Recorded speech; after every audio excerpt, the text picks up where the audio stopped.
우리 하나님 말씀 같이 합독하겠습니다. 마가복음 2장 13절에서 14절입니다. 예수께서 다시 바닷가에 나가심에 큰 무리가 나왔거늘 예수께서 그들을 가르치시니라. 또 지나가시다가 알페오의 아들 레이가 세간에 앉아있는 것을 보시고 그에게 이르시되 나를 따르라 하시니 일어나 따르니라. 아멘. 자리에 앉으시고요. 오늘은 우리가 12제자 중에 마태에 대해서 살펴보겠습니다. 마태라고 하는 인물을 한마디로 우리가 정의하면 경멸의 자리에서 하나님의 선물로 변화되고 전환된 인생이라 이렇게 얘기할 수가 있습니다. 어떤 목사님이 AI 바디에게 이런 질문을 했답니다. 매년 세계에서 출판되는 책은 얼마나 되겠습니까? 라고 AI 바디에게 물어봤더니 AI가 이렇게 대답했답니다. 약 2만 종이 되는데 추산된다고 대답을 했고, 그리고 하루에 그러면 5만 권이라고 하면 하루에 5만 권 정도가 출판이 된다는 겁니다. 한국에서는 2022년 기준으로 약 6만 종의 책들이 출판이 됐다고 합니다. 매년 책이 많이 나오는데 그 중에 가장 많이 팔리는 책이 무엇이냐 또 물어보니까 책 중에 책인 성경이다 이렇게 얘기합니다. 성경은 베스트셀러라고 얘기하지 않습니다. 베스트셀러는 잠시 한때 잘 팔리는 책이지만 늘 지속적으로 계속해서 꾸준히 팔리는 것은 스테디셀러라고 이렇게 얘기합니다. 이 성경은 또 세계에서 가장 많이 읽히는 책이고 가장 많이 인용되는 책이고 가장 영향력을 주는 책이다라고 이렇게 나와 있습니다. 제 얘기가 아니라 AI 얘기라고 합니다. 우리가 잘 아는 것처럼 구약은 39권으로 되어 있고 신약은 27권으로 되어져 있습니다. 성경이 기록된 기간을 보게 되면 한 1500에서 1600년 동안 45명이 정도 되는 저자들로 인해서 다른 문화와 다른 배경과 다른 사람들로 인해서 계속해서 이 성경이 줄곧 기록되어져 왔습니다. 그 성경에를 보게 되면 2530명이라는 인물이 나오고 또 성경에 나오는 장소는 1551개의 역사적인 장소들이 나옵니다. 이렇게 다양한 게 있지만은 항상 많은 사람이 긴 시간대에 성경을 기록했지만 성경은 유일하게 한 가지 주제로만 귀결이 됩니다. 그게 뭐냐면 예수 그리스도입니다. 성경을 안다고 하는 것은 성경을 문자적으로 알아서 지식을 쌓고 귀절을 외우는 게 아니라 성경을 안다라는 것은 다른 말로 말하면 예수 그리스도를 안다는 거예요. 성경을 읽는다는 것은 예수 그리스도를 읽는다는 것이고 더 나아가서 이거는 예수 그리스도를 만난다는 겁니다. 우리가 성경을 안다 그러고 성경을 읽으면서도 예수 그리스도를 못 만나고 예수 그리스도를 알지 못하고 예수 그리스도에 대해서 우리들에게 던져지는 질문이 없다면 우리 성경을 안다라고 얘기하기가 어렵습니다. 예수님이 친히 말씀하십니다. 성경은 당신에 대해서 얘기하고 있다고 요한복음 5장 39절에 보면은 이렇게 말씀하십니다. 너희가 성경에서 영생을 얻는 줄 생각하고 성경을 연구하거니와 이 성경이 곧 내게 대하여 증언하는 것이니라. 누가복음 24장 44절 또 이르시되 내가 너희와 함께 있을 때에 너희에게 말한 바 곧 모세의 율법과 선지자의 글과 시편에 나를 가리켜 기록된 모든 것이 이루어져 뭐라고요? 하리라 한 말이 이것이니라. 바로 예수 그리스도라는 거예요. 예수님이 친히 자신이 그 성경의 주제고 성경이 기록된 목적이 누구인지를 갖다가 자신이 직접 얘기해 줍니다. 우리 성경을 읽음으로 예수님을 만나고 또 성경을 읽는 것이 왜 이렇게 중요하고 성경이 왜 이렇게 영향력 있고 또 성경을 읽음으로 인해서 사람들에게 일어나는 일들이 있지 않습니까? 성경을 읽음으로 예수를 만나게 되고 그러므로 해서 뭐가 생기죠? 변화가 생기는 거예요. 예수를 알아가고 예수를 깨닫게 되고 예수 그리스도를 더 가까워져 가면서 우리가 예수를 알아감으로 인해서 우리 안에 나오는 게 뭐냐면 변화라는 거예요. 그래서 성경을 안다라고 하는 건 예수님을 안다는 것이고, 예수님을 안다는 것은 어떤 형태든지 간에 우리 삶 가운데 변화의 흔적이 있어야만 된다는 걸 전제하고 있다는 겁니다. 여러분은 어떻게 생각하십니까? 오늘 그 본문에 보면 마태라는 인물, 아주 드라마틱하게 바뀐 인생이에요. 마태라는 인물은 다른 12제자들이 있지만은 다 평범한 사람들이었어요. 모두가 평범한 사람이었습니다. 갈릴리 북부 지방이었고, 또 그들은 많이 배우지도 못했고, 부유하지도 못했고, 사회적으로 덕망이 있거나 뭐 이런 사람들이 아니었어요. 아주 평범한 사람들이었는데, 이 평범한 사람들 중에서 가장 악인이 누구였냐면 마태였어요. 마태는 가장 악인이었고 가장 드라마틱하게 바뀐 사람입니다. 인생이. 예수님을 만나고. 그런데 이 사람이 직업이 뭐였죠? 왜 죄인이라 이렇게 얘기하냐면 이 사람 직업 때문이에요. 마태는 돈밖에 모르는 사람이었어요. 돈이면 모든 게 다 끝날 줄 알았죠. 유대인들은 DNA가 돈을 좋아합니다. 사실은 유대인들이 돈을 좋아하는 DNA가 있는 게 아니라 유대인들이 역사 속에서 이방인으로 떨어다니면서 그들이 살아남을 수 있었던 유일한 것은 돈이었어요.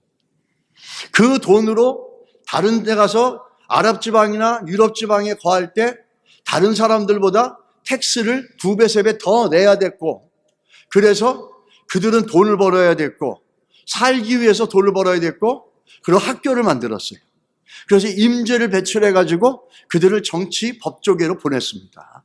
그게 유대인들의 생존 방식이었어요. 제가 유대인들을 두둔하는 건 아니에요. 그렇다고 저는 엔타이 세메릭도 아니에요. 저는 성경대로 얘기하는 겁니다.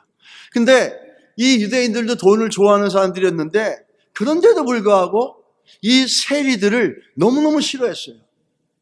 그래서 세리들을 갖다가 회당에도 들어오지 못하게 했습니다. 회당에서 축출해버리고 세당에서 쫓아내버렸어요. 로마의 세리보다 더 혐오받았던 사람들은 없었습니다.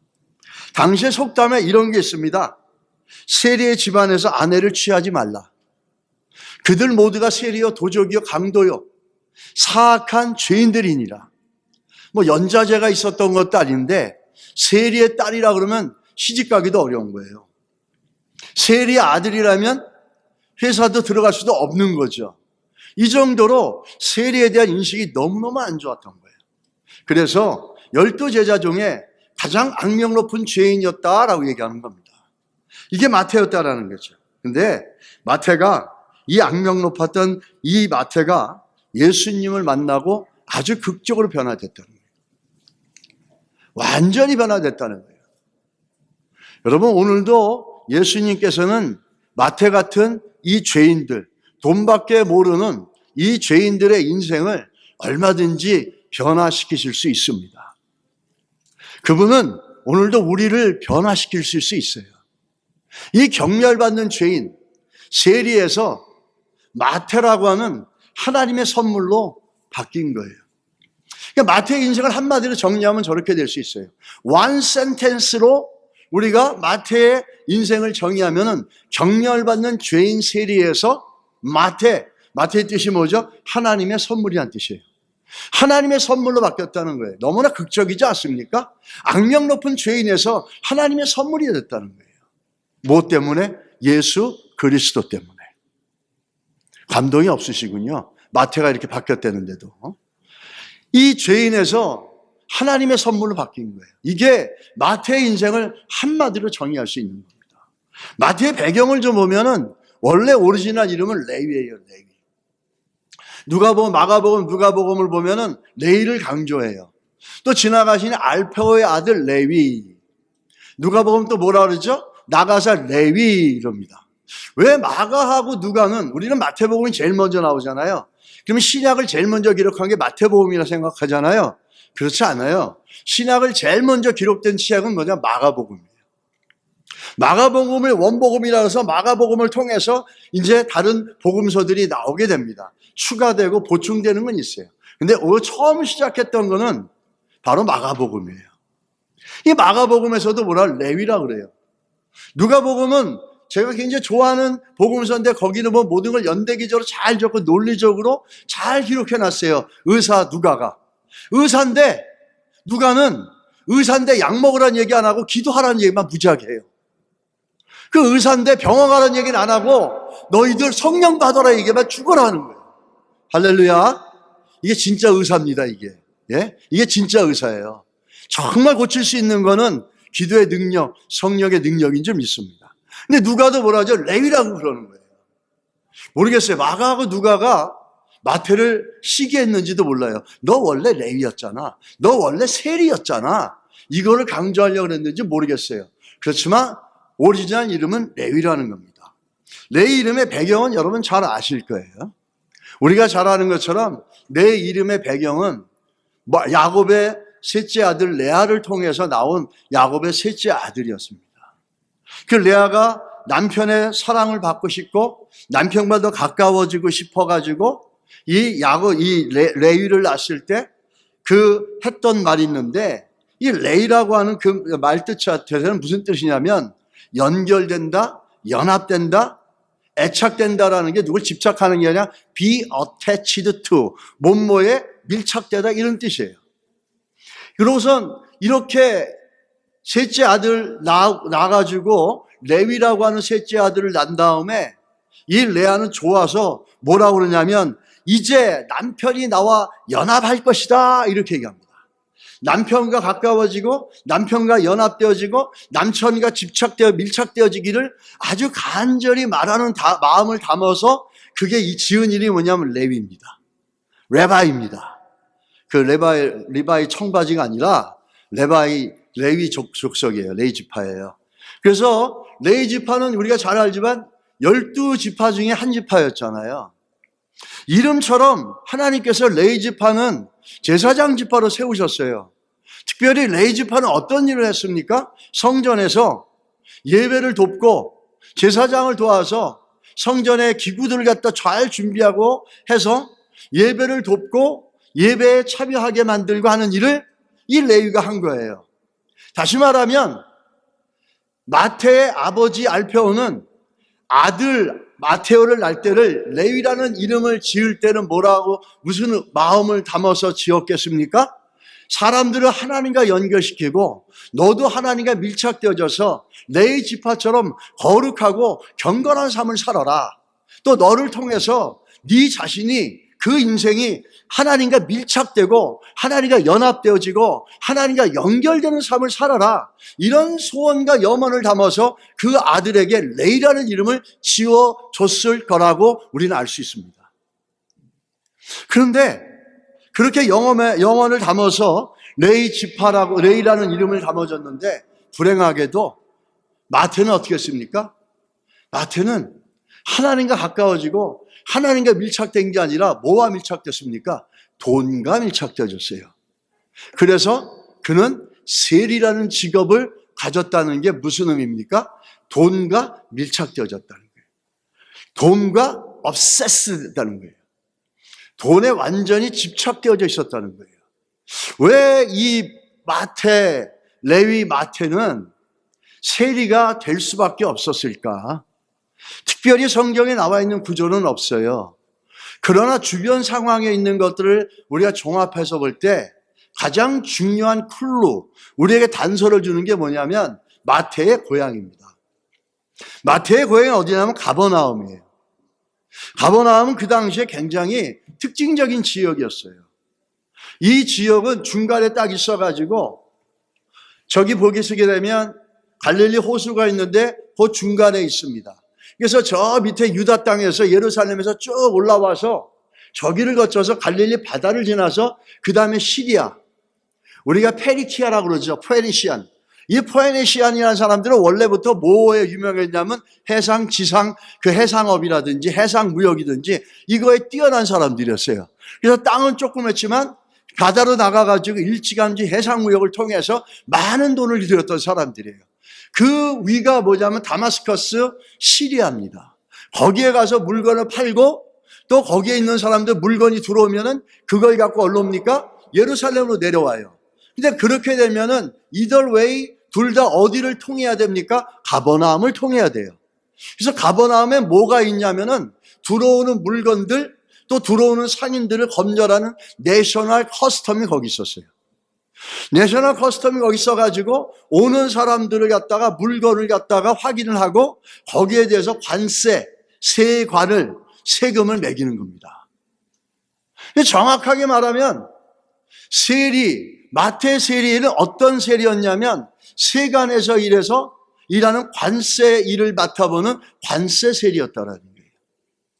그래서 들어오는 사람들은 물건 측정하고 거기에 세금을 하는 건데 우리가 잘 아는 것처럼 그들은 정해진 금액만 세금을 부여하지 않았어요. 얼마나 부여했냐면 역사의 기록에 보면 각 개인에게 12% 이상의 세금을 부과했다는 거예요. 이건 굉장히 큰 숫자입니다. 제가 옛날엔 12%의 세금을 부과한다는 걸 어렸을 때 들을 때 이게 무슨 소리인지도 몰랐어요. 근데 텍스를 내면서 살아보니까 와, 이거 정말 허리가 휘청거리는구나. 이제 알게 된 거예요.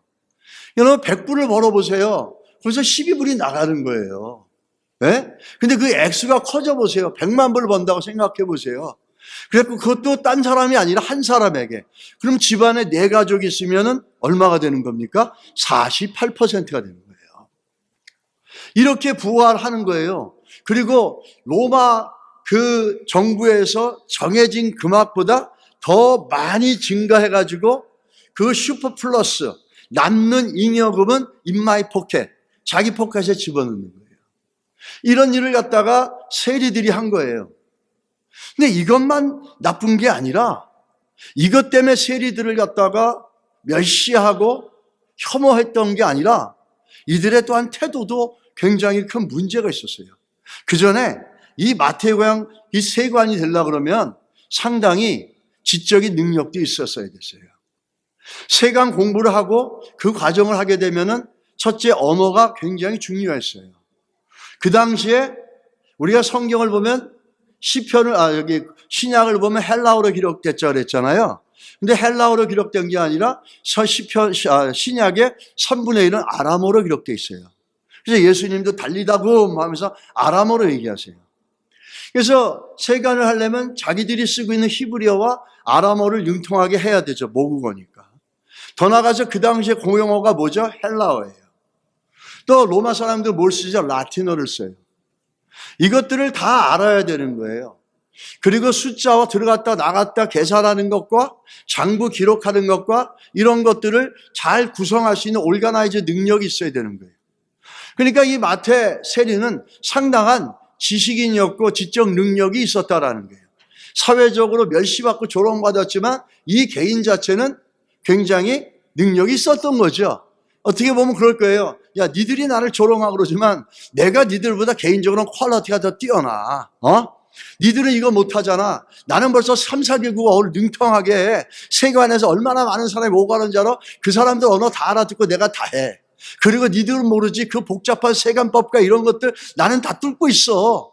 경제를 다 알고 있어. 뭐 이러면서 그 마음은 있는데 사회적으로는 죄인이에요. 멸시받고 조롱받아. 자식들까지도 조롱받아. 근데 돈은 너무너무 많아. 이런 괴리 가운데 있는 거죠. 이 돈에 대한 애정 대단한 거였죠. 이 세리들의 악행 중에 또 하나 뭐냐면 이 관세 바깥에서 들어오는 물건들 중에 컨트라밴드 뭐냐면 스머글링 하는 거예요. 밀수품들을 갖다가 찾기 위해서 긴 나무 걸 갖고 그냥 물건들을 가지고 쿡쿡 찔러본다는 겁니다. 그러면 물건을 막 찍어보면서 이렇게 찍어볼 때 이제 상대방 주인들 얼굴 보면서 그래 이게 얼마짜리야? 그래 비싼 거야? 뭐 이렇게 조롱하듯이 해서 찍어보는 거예요. 그러니 그 물건의 주인은 속에서 천불이 나겠죠. 야, 저거 어떡하지? 저놈 저 죽여 살려고 별 생각을 다 하고 나와서 어떡합니까? 세리 저것들은 나쁜 놈들이야. 이런 잘못된 태도, 이런 악한 모습들, 이것들이 사회적으로 세리를 경멸하고 세리들을 무시하고 세리들과 함께 하지 않으려고 그러고 아마 죄인 중에서도 가장 천한 매춘보다 더 사회적으로 인식이 안 좋은 존재들이 세리였다라는 겁니다. 그래서 회당에도 출입을 못하게 만들었고 심지어는 어떡한지 아십니까? 어떤 문제가 생겼어요. 그래서 법정에 서야 돼요. 근데 그거를 갖다 증인하는 사람이 세리면은 법적으로 세우지 못하게 돼 있어요. 왜냐하면 세리는 믿을 수 없기 때문에.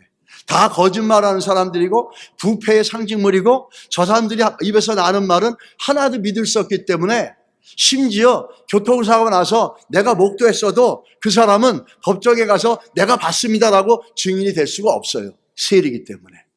그만큼 세리에 대한 인식이 안 좋았던 게 당시 사회였다는 거예요. 그랬는데 이 세리가 무슨 이유인지 몰라도 예수님을 만나고 즉각 따라가지 않습니까?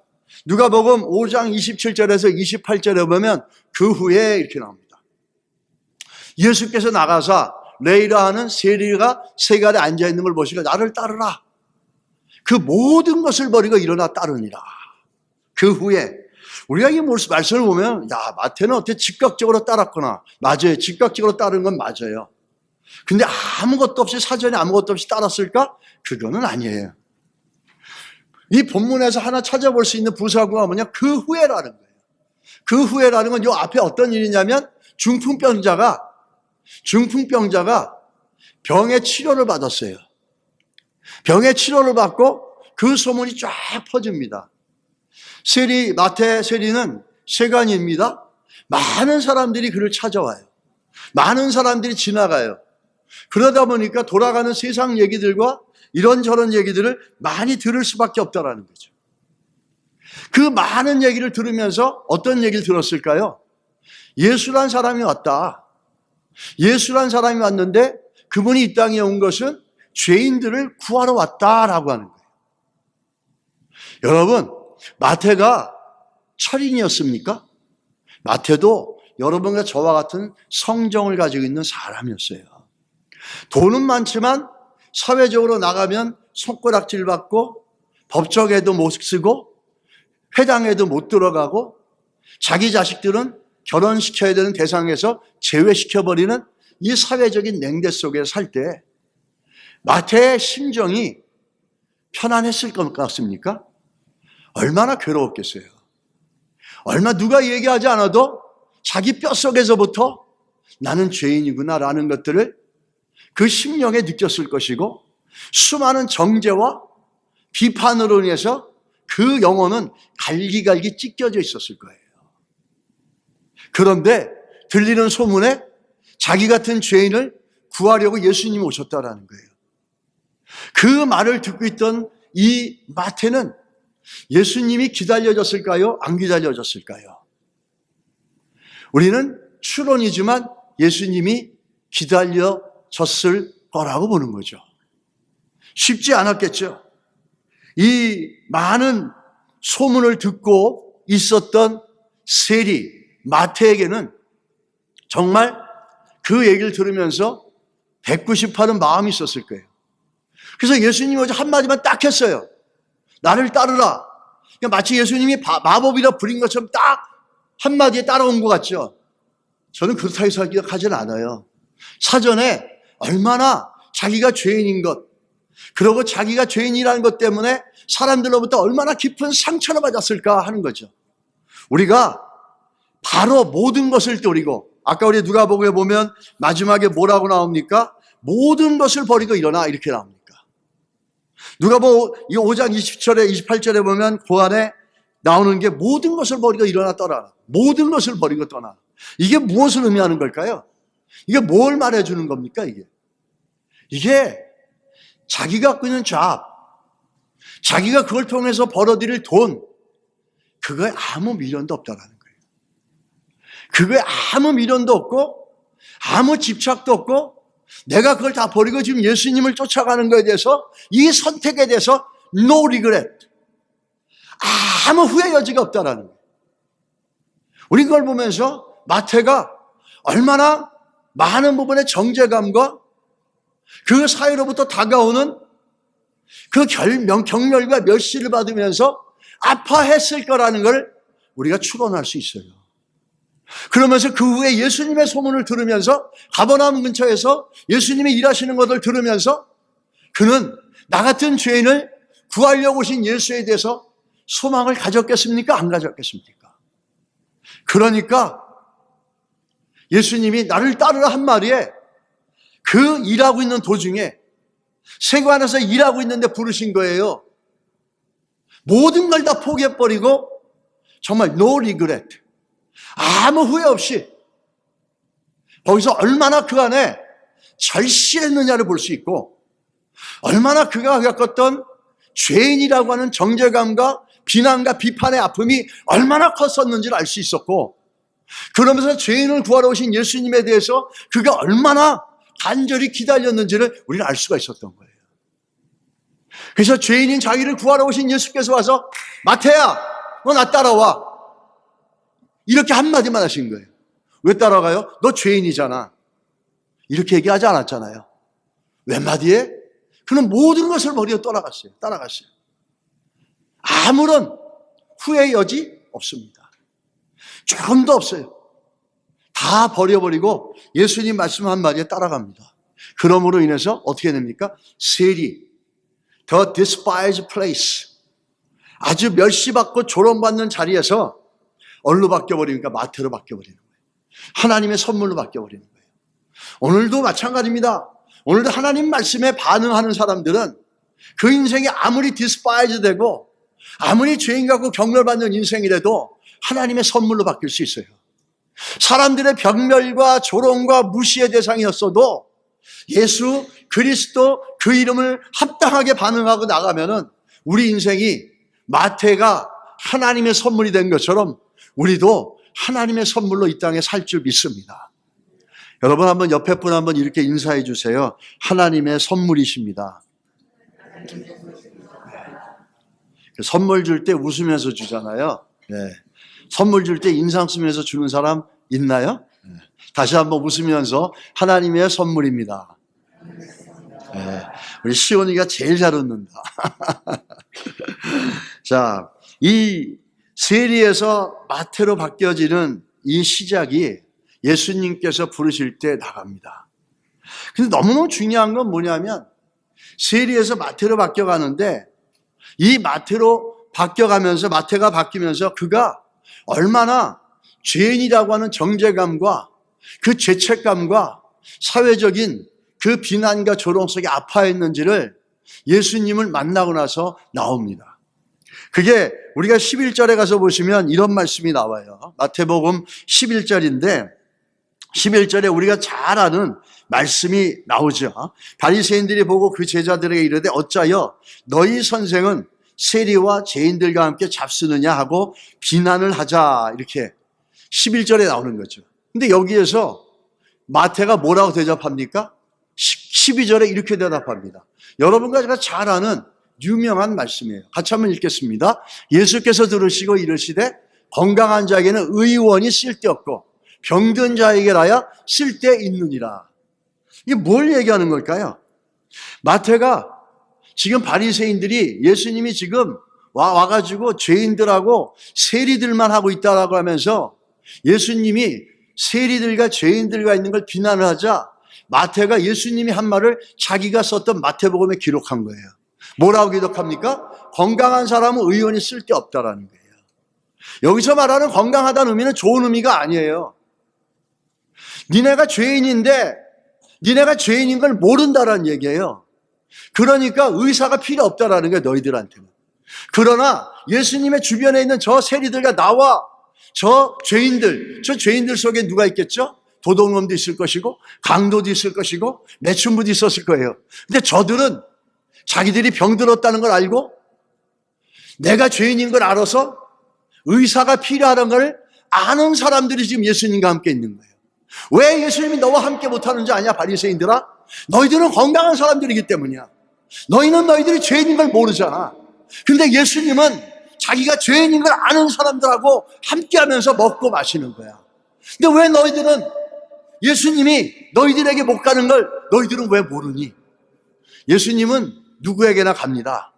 그러나 바리새인들 같이 자기들이 건강하다고 느끼고 의사가 필요 없다 느끼고 내가 죄인인 걸 모르는 사람들에게는 예수님이 함께하지 않아요. 예수님이 찾아간 사람들 죄인들이었어요. 근데 그 죄인들은 어떤 죄인들이야? 내가 죄인인 걸 아는 사람들이었어요. 마태가 그걸 얘기하는 거예요. 저에게서 반증한 뭐죠?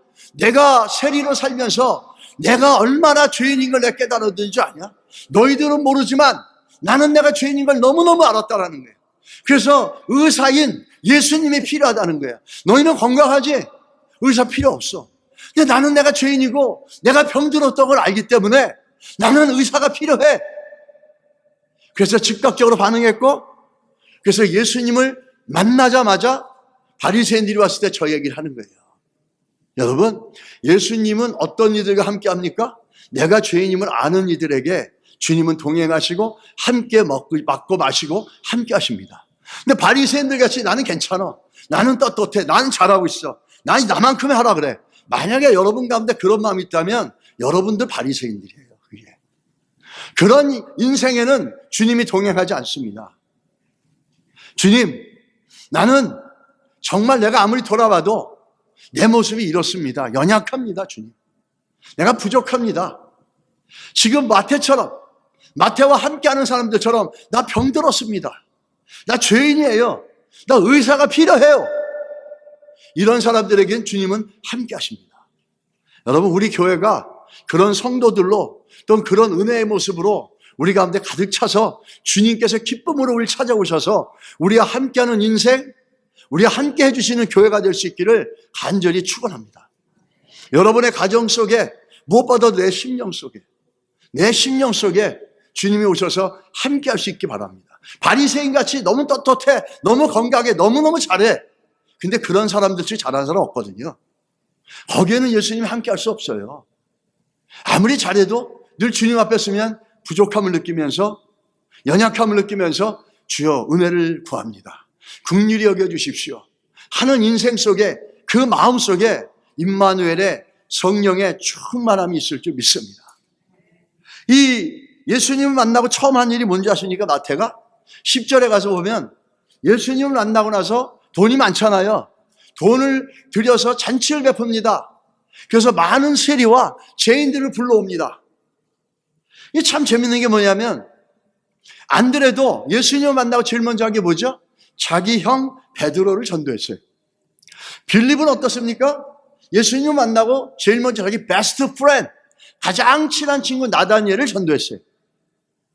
근데 오늘 마태도 마찬가지예요. 예수님을 만나고 나서, 그리고 나서 제일 먼저 한 게 뭐냐면 자기 주변에 있는 친구들을 불러서 예수님을 만나게 해줍니다. 잔치를 베풀어서 많은 세리와 죄인들이 왔어요. 이 세리 마태가 잔치를 벌였는데 온 사람들이 다 누구예요?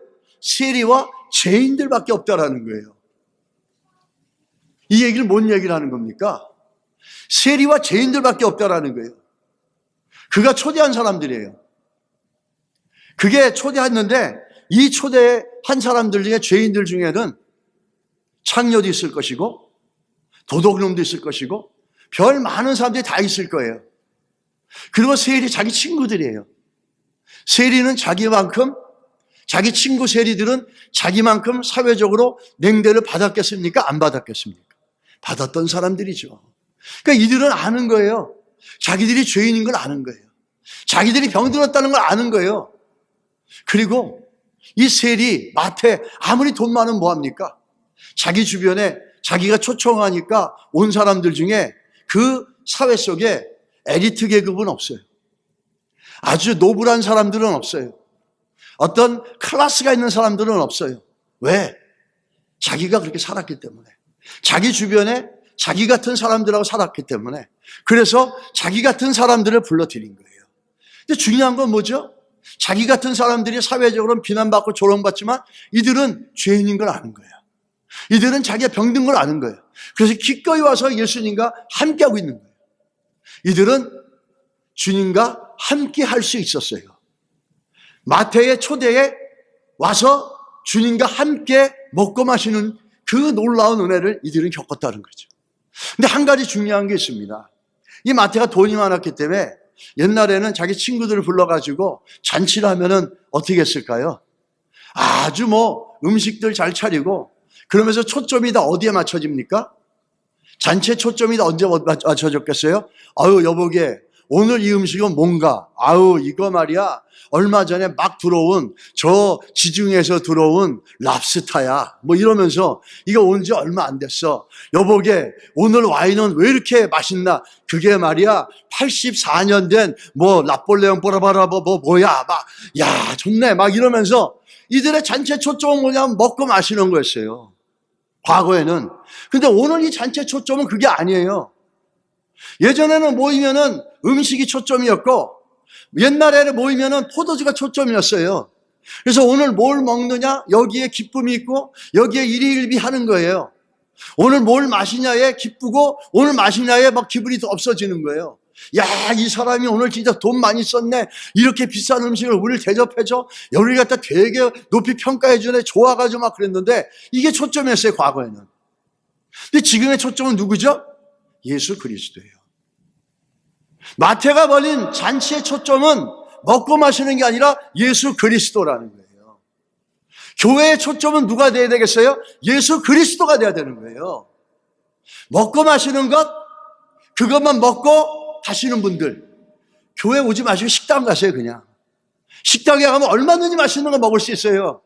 교회의 초점은 먹고 마시는 게 아니라 예수 그리스도라는 거예요. 와서 밥하고 찌개 끓이고 예수 그리스도에 대해서는 아무것도 몰라. 들으지도 못해. 그리고 교회 갔다 왔대. 그게 무슨 교회 갔다 온 거야? 식당 갔다 온 거지. 식당 가서 백반 먹고 온 거지. 이 초점이 맞춰져야 돼요. 여러분 오늘 교회 뭐하러 오셨어요? 예수 그리스도가 여러분이 여기 앉아있는 목적이시길 축복합니다. 먹고 마시는 게 아니에요. 그건 부수적인 거예요. 본질과 비본질을 정확하게 분리하는 게 신앙이에요. 본질이 뭔지 비본질이 뭔지 맨날 섞어서 교회에서 뭐 하고 뭐 먹고 그냥 식당 차리면 되잖아요. 네? 교회의 초점은 예수 그리스도예요. 그 초점을 놓치고 오늘 먹은 밥이 배춧국이 맛있어서 김치국이 맛있어서 이러면서 돌아가시면 여러분 예배 실패하신 거예요. 완전히 실패한 거예요. 그거는. 마태가 그랬어요. 야, 오늘 음식 내가 이런 거 준비했어.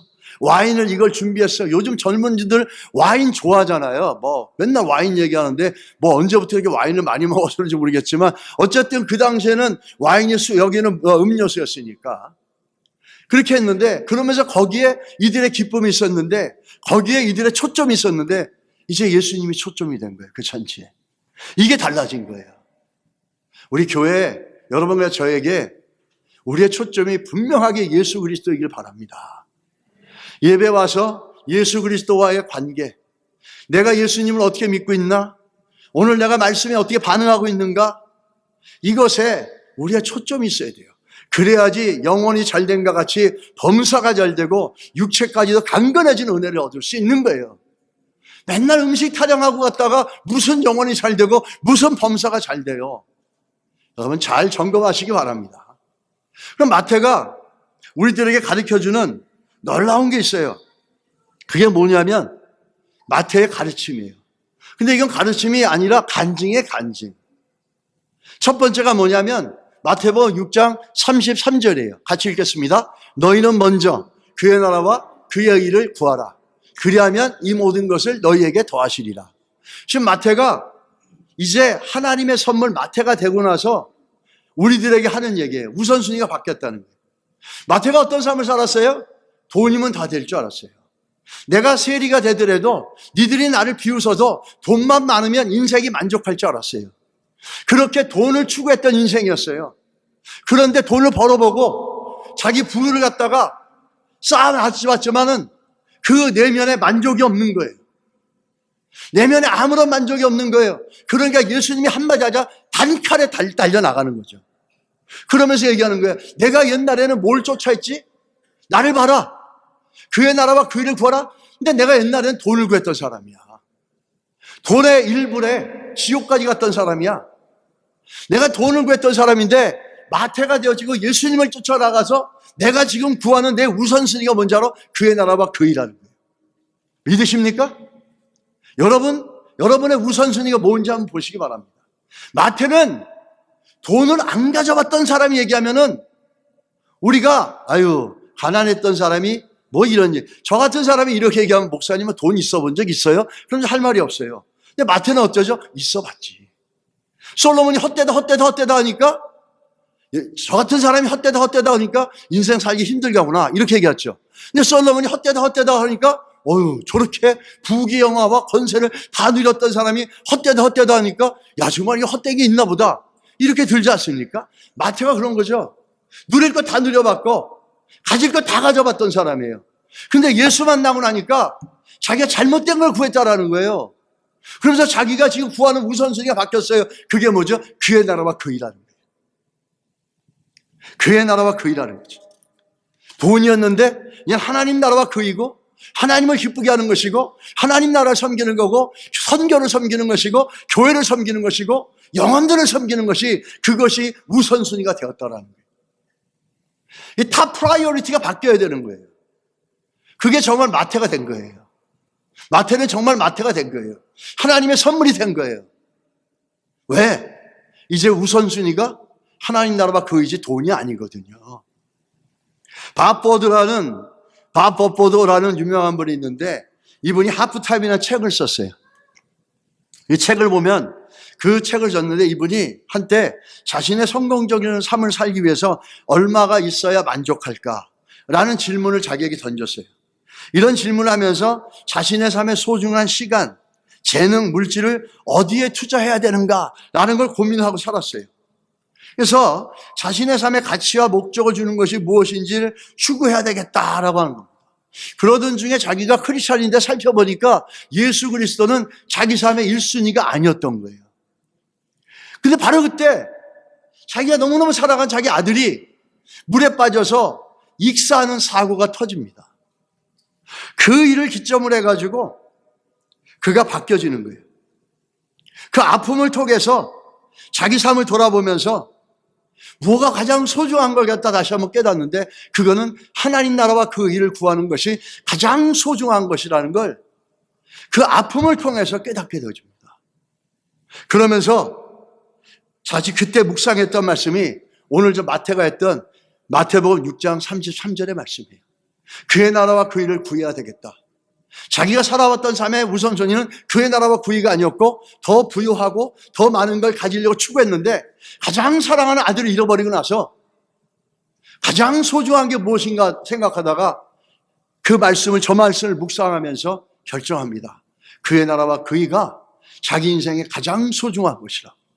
그래서 이분은 결정하는 게 어떻게 결정하냐면 자기 인생의 모든 가지고 있는 것들의 75%를 하나님 나라와 그 일을 위해서 드리고 나머지 25%를 자기를 위해 쓰겠다라는 거예요. 시간, 물질, 건강 모든 것들 75%는 하나님께 드리고 25%만 자기가 드리겠다라는 겁니다. 그런 고백을 담아가지고 하프타임이라는 책을 저술을 합니다. 여러분 우리가 정말 마태 하나님의 선물과 같은 인생으로 우리가 주를 따라가는 인생이라면 우리 우선순위가 바뀌어야 돼요. 우선순위가 바뀌지 않으면 마태가 했던 이 고백은 그냥 우리가 머리로만 아는 거죠. 여러분의 우선순위 뭔지 한번 생각해 보시기 바랍니다. 가장 소중한 게 무엇일까요? 내가 가장 우선순위 여기는 게 무엇일까요? 마태는 돈에서 하나님 나라와 그 일을 바뀌었어요. 밥 버포드라는 분은 아들을 잃는 아픔을 통해서 인생의 가치가 뭐고 참다운 것이 뭔지를 발견하면서 자기 삶의 75%를 하나님께 드리기로 결단했어요. 전 또 한 가지 아울러 우리 교회가 이번에 11월에 라오족에 가서 교회를 세우는데 여러분 좀 많이 기도해 주시고 또 원하시면 헌금하십시오. 그런데 하는 거예요. 돈은. 정말 여러분의 삶이 가치가 중심이 바뀌었다면 하나님 나라와 그 일을 따라가는 게 여러분의 삶의 우선순위하면 물질과 시간과 가진 것은 거기다 쓰는 거예요. 그렇지 않은 분들은 그냥 괜찮아요. 안 하셔도. 근데 내가 정말 마태라고 생각하시는 분들, 내 삶이 예수를 따라가는 삶이라고 생각하시는 분들, 그렇게 믿고 있는 성도들은 이런 하나님 나라를 섬기고 선교를 섬기고 영혼을 섬기는 일들이 있을 때 여러분의 가지고 있는 것을 주께 드리시기 바랍니다. 그때 주께서 우리들에게 주시는 은혜와 복은 참으로 클 줄 믿습니다. 아멘들은 안 하시는 거 보니까 여전히 그냥 그렇게 계시려나 본데, 그렇게 하십시오, 여러분. 자, 우리 두 번째 보시게 되면 뭐가 있냐면, 두 주인을 섬길 수 없다고 그래요. 마태가 얘기하는 거예요. 마태의 간증이에요. 근데 우리가 생각할 때 두 주인을 섬길 수 없다. 왜 못 섬길 수 없어요? 돈도 있고 뭐 하나님도 섬기고 그러죠. 여러분, 근본적으로 마태가 오늘 얘기하는 거는 같이 갈 수 없다라는 거예요. 먼저 세상에는 두 개의 신밖에 없어요. 성경에서 말하는 신은 딱 두 개였어요. 구약에서는 바알이지만 신약에는 맘몬이즘, 맘몬, 돈신하고 하나는 하나님이에요. 그래서 우리 세상의 부류를 나누면 두 부류로 나눠져요. 돈을 쫓아가는 부류, 또 하나님을 쫓아가는 부류, 이 두 부류로 나눠져요. 우선순위를 하나님께 두는 사람, 우선순위를 돈에게 두는 사람, 이 두 부류로 나눠져요. 그러면서 이 두 가지를 같이 섬긴다는 게 굉장히 합리적으로 보이죠. 근데 성경 잘 보세요. 하나를 사랑하면 하나를 미워하게 돼 있고, 하나를 갖다가 중요시 여기면 하나를 경히 여기게 됐다는 거예요. 돈과 하나님은 같이 있을 수 없어요. 여러분이 제가 돈을 사랑하잖아요? 그럼 하나님을 미워할 수밖에 없고, 우리가 하나님을 사랑하잖아요? 그럼 돈을 미워할 수밖에 없는 거예요. 이게 같이 가는 거지, 이 두 가지가 같이 갈 수 없다라는 거예요. 그거를 마태가 얘기해 주는 거예요. 이게 우리 안에 성령이 거하시면서 하나님을 사랑하면 돈을 섬기고 돈을 사랑하는 게 아니죠. 물론 우리가 돈은 필요해요. 돈은 우리에게 필요한 거지 우리가 섬겨야 될 대상이 아니에요. 우리는 하나님을 섬기는 것이지 돈을 섬기는 게 아니에요. 돈은 필요해요. 우리가 이 땅에 사는 동안에 여러분과 저는 돈이 필요해요. 그러나 돈을 섬기지 않습니다. 여러분 믿으십니까? We don't serve money. We need money. 이건 다른 거예요. 우리는 serve는 하나님만 하는 거예요. 우리는. 하나님만 섬기는 것이지 돈을 섬기는 게 아니에요. 돈은 단지 필요한 거고, 사도행전에 돈을 발끝에 갖다 놓은 것처럼 발밑에 놓고 하나님이 원하는 대로 쓰는 것이고 필요한 대로 쓰는 것이지, 여러분과 제가 섬기는 대상은 하나님이어야 된다. 이거를 마태가 자기 고백처럼 간증하는 거예요. 간증. 내가 옛날 두 주인 섬긴다 생각했는데 절대로 그렇게 할 수 없다. 돈하고 하나님 같이 할 수 없다. 그 얘기를 자기의 간증으로 얘기하는 거죠. 마지막을 보면 이 마태가 얘기하는 겁니다. 천국에 소망을 두어야 합니다. 자, 같이 한번 읽겠습니다. 마태복음 6장 19절에서 21절. 너희를 위하여 보물을 땅에 쌓아두지 말라. 거기는 좀과 동록이 해하여 도둑이 구멍을 뚫고 도둑질하느니라. 오직 너희를 위하여 보물을 하늘에 쌓아두라. 거기는 좀이나 동록이 해하지 못하며 도둑이 구멍을 뚫지도 못하고 도둑질도 못하느니라. 아멘. 자, 이거는 우리가 천국에 소망을 두고 있고 하나님만 섬기고 사는 인생인지 아닌지를 보여주는 중요한 척도입니다. 어떻게 할 수 있어요? 여러분이 우리가 하나님만 섬기고 하나님이 우선순위 되고 천국에 소망을 들고 하나님께 소망을 두고 살아가는지를 어떻게 할 수 있어요? 간단합니다. 여러분이 돈을 쓰는 우선순위가 어디에 있느냐를 보면 알 수 있어요. 여러분이 돈을 쓰는 우선순위가 어디 있느냐를 보면은 내가 돈을 섬기는지 하나님을 섬기는지 내가 천국에 소망을 두는지 이 땅에 소망을 두고 사는지를 알 수 있다는 거예요. 여러분 한번 보십시오. 헌금을 10불 하다가 20불 하라 그러면은 막 분노하는 사람들이 있어요. 목사님 거룩한 주일에 돈 얘기하세요. 돈 얘기하는 게 거룩한 거예요. 왠지 아세요? 돈은 우상이기 때문에. 교회에서 우상을 때려잡지 않으면 어디서 우상을 때려잡습니까? 세상은 두 가지 신밖에 없다 그랬잖아요. 하나님과 돈밖에 없어요. 돈을 때려잡지 않으면 우리 하나님으로부터 오는 축복과 은혜를 누릴 수가 없습니다. 우리 서브하는 건 하나님이고 돈은 필요한 거예요. 이 차이를 분명히 알아야 되죠.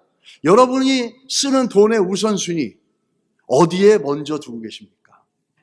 그걸 보면은 내가 천국에 소망을 두고 있는지 하나님을 섬기고 있는지 아닌지를 볼 수 있는 아주 중요한 척도예요.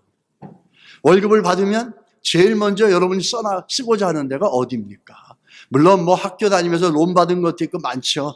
그럼에도 불구하고 우리가 예수 믿는 사람으로 마태라고 하는 예수를 따라가는 삶을 살다면 우선순위가 어디에 있어야 되는지 여러분 먼저 살펴보시기 바랍니다.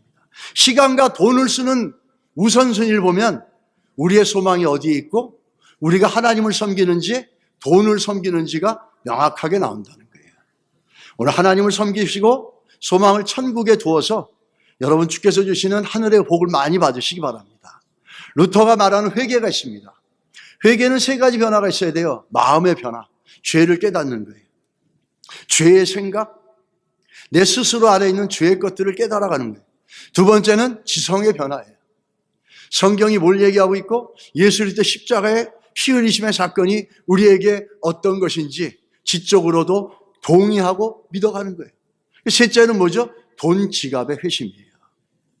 이게 회복돼야, 이게 변화되지 않고서는 변화되었다 얘기할 수 없다라는 거예요.